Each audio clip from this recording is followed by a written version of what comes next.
El presidente Gabriel Boric entregó hoy en su cuenta pública los ejes de su mandato: seguridad, reforma previsional, tributaria, la eliminación del CAE, el proyecto que busca reducir la jornada laboral a 40 horas. Fueron algunos de los temas centrales en el discurso del mandatario. Para analizar los anuncios de hoy, estamos en contacto con el senador de la Democracia Cristiana, Matías Walker. Senador, bienvenido a Canal 24 Horas. ¿Cómo le va? Muy buenas tardes.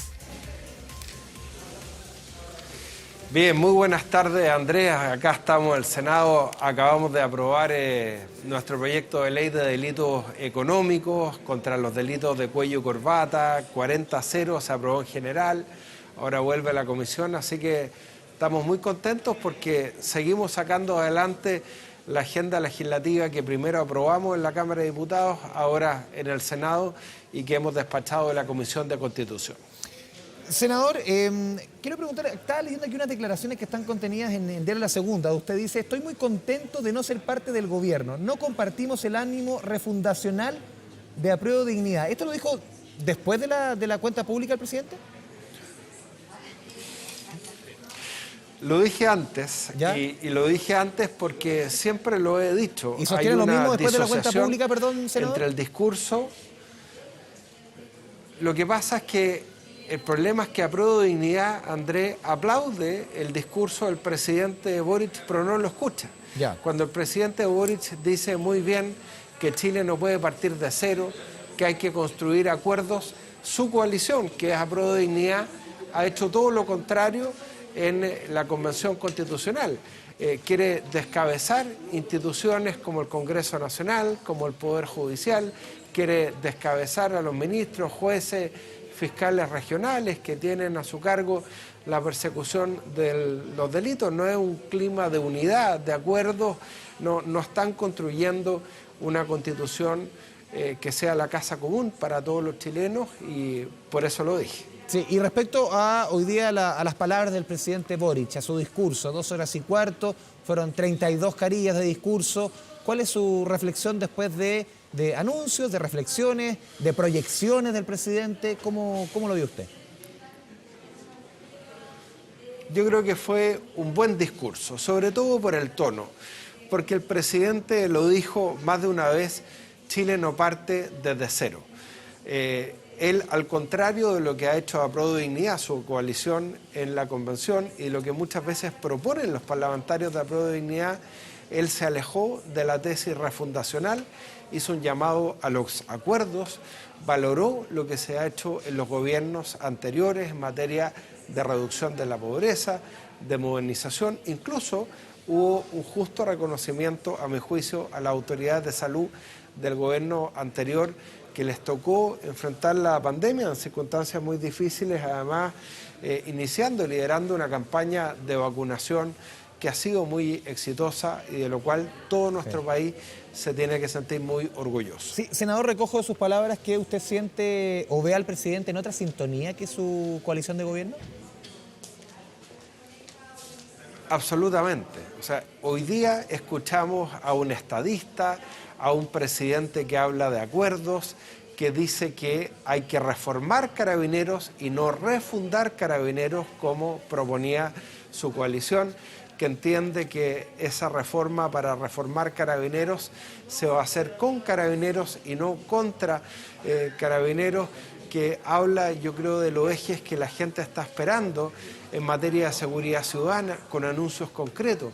Por ejemplo, los vehículos policiales. Nosotros recorremos las comunas de la región de Coquimbo, los barrios. La gente lo único que nos pide: más dotación policial, más vehículos para Carabineros. De alguna manera se empoderó a Carabineros, a las policías. Yo creo que era algo muy importante que estábamos esperando. Lo pedimos antes del mensaje presidencial y el presidente así lo señaló. Me parece muy bien. Sí, senador, lo había reconocido la misma ministra Isquiasiches que habían 2 temas que se estaban comiendo la agenda. Ella decía, seguridad e inflación. ¿Cree usted que con este discurso el gobierno, el presidente Boric, retoma el control de la agenda? Sí, esperaba un llamado a un gran acuerdo en materia de seguridad. De alguna manera el presidente lo había esbozado, lo habíamos conversado con él en La Moneda hace 3 semanas atrás. Pensé que iba a haber un llamado en ese sentido, pero hubo anuncios concretos respecto del fortalecimiento policial, respecto también de este nuevo Servicio Nacional de Apoyo integral a las víctimas de la delincuencia. Hoy día las víctimas de los delitos violentos sienten que nadie los defiende, que los imputados tienen la Defensoría Penal Pública, no siempre se sienten acompañados por el Ministerio Público y por eso siempre habíamos propuesto una Defensoría de las víctimas de la delincuencia.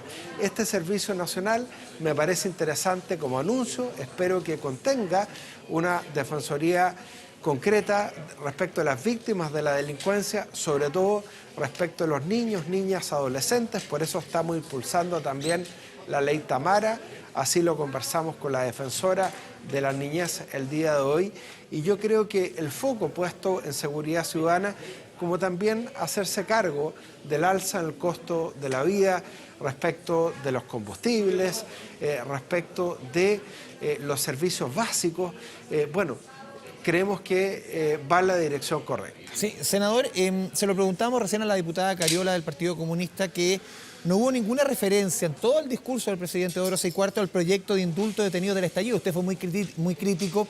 La primera medida que tomó el gobierno, incluso antes de llegar oficialmente a la moneda, fue retirar las querellas de la ministra de Justicia por la Ley de Seguridad del Estado. ¿Qué lectura hace usted de que el presidente en 32 carillas, en 2 horas y cuarto, no mencione el proyecto de ley de los detenidos, de indulto de los detenidos tras el estallido social? Yo creo que el presidente entendió que hay una sensación de malestar frente a la violencia, frente a la delincuencia.